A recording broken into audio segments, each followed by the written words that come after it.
भारतीय शेयर बाजार में पब्लिक सेक्टर अंडरटेकिंग्स यानी पीएसयू कंपनियों का सफर हमेशा से ही काफी उतार चढ़ाव वाला रहा है। एक लंबा वक्त था जब इन्हें नजरअंदाज किया गया, पर हाल ही में इन कंपनियों में लोगों की दिलचस्पी फिर से जागी है। तो चलिए इस पूरे मामले को जरा गहराई से समझते हैं। तो आज के सफर में हम क्या क्या देखने वाले हैं?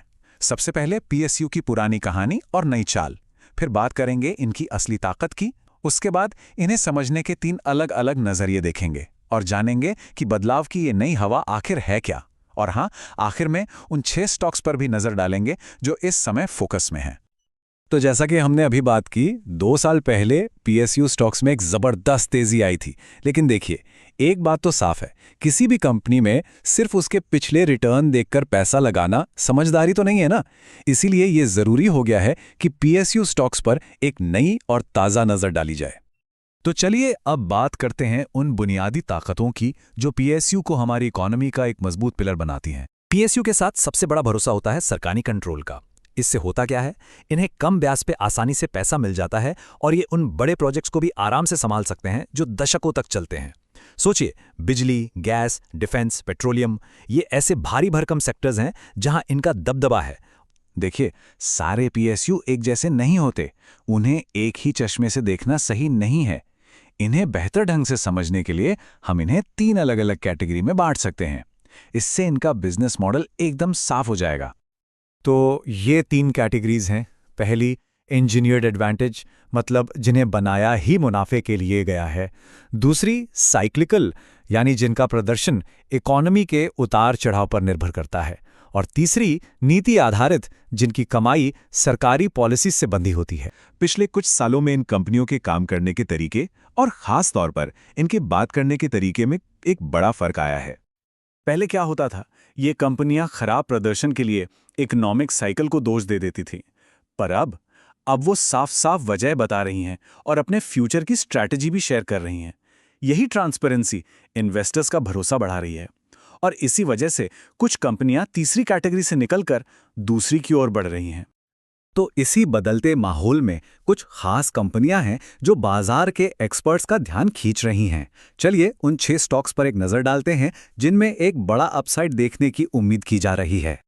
तो ये हैं वो 6 कंपनियां जिन पर बाजार की नज़र बनी हुई है, एनटीपीसी से लेकर पीटीसी इंडिया तक।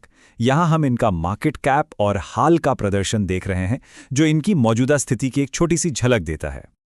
और जब भविष्य की योजनाओं की बात आती है तो ये आंकड़े वाकई में बहुत प्रभावशाली हैं। जैसे आरईसी लिमिटेड ने 2030 तक रिन्यूएबल एनर्जी प्रोजेक्ट्स में 2.5 लाख करोड़ रुपए का भारी भरकम निवेश करने का प्लान बनाया है। सोचिए, ये कितना बड़ा कदम है। अगर इन कंपनियों का फाइनेंशियल परफॉर्मेंस देखें तो FY24 की इनकम और प्रॉफिट के आंकड़े मजबूत दिखते हैं। लेकिन असली कहानी तो FY25 के अनुमानित मुनाफे में छिपी है, जो इनकी ग्रोथ की उम्मीद को और भी बढ़ा देता है। तो चलिए जरा इन आंकड़ों के पीछे की हर कंपनी को करीब से जानते हैं। शुरुआत करते हैं एनटीपीसी से। ये भारत की सबसे बड़ी पावर जनरेटर है। कंपनी ने हाल ही में 3 नए थर्मल पावर प्रोजेक्ट्स के लिए 80,000 करोड़ रुपए के बड़े निवेश को मंजूरी दी है, जो इसके विस्तार की एक मजबूत योजना को दिखाता है। अब बात करते हैं पावर फाइनेंस कॉरपोरेशन की, जो पावर सेक्टर की सबसे बड़ी एनबीएफसी है।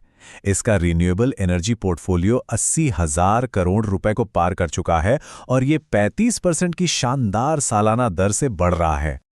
रेक लिमिटेड, जो मुख्य रूप से ग्रामीण विद्युतीकरण के लिए फाइनेंस करती है, अब ग्रीन एनर्जी पर एक बहुत बड़ा दांव लगा रही है। जैसे हमने पहले देखा, 2030 तक 2.5 लाख करोड़ रुपए का निवेश और हाल ही में जारी किए गए $500 मिलियन के ग्रीन बॉन्ड, ये सब इसकी सीरियसनेस को दिखाते हैं। इसी कड़ी में एनएलसी इंडिया है, जो लिग्नाइट माइनिंग और पावर जनरेशन के लिए जानी जाती है।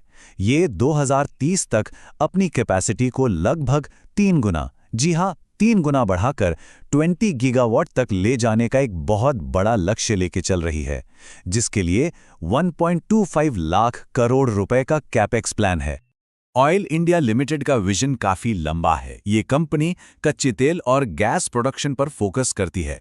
कंपनी 2040 तक 25,000 करोड़ रुपए का निवेश करने और 2026 तक तेल उत्पादन को 9 मिलियन टन तक पहुंचाने का टारगेट लेकर चल रही है। और आखिर में पीटीसी इंडिया, जो एक पावर ट्रेडिंग कंपनी है।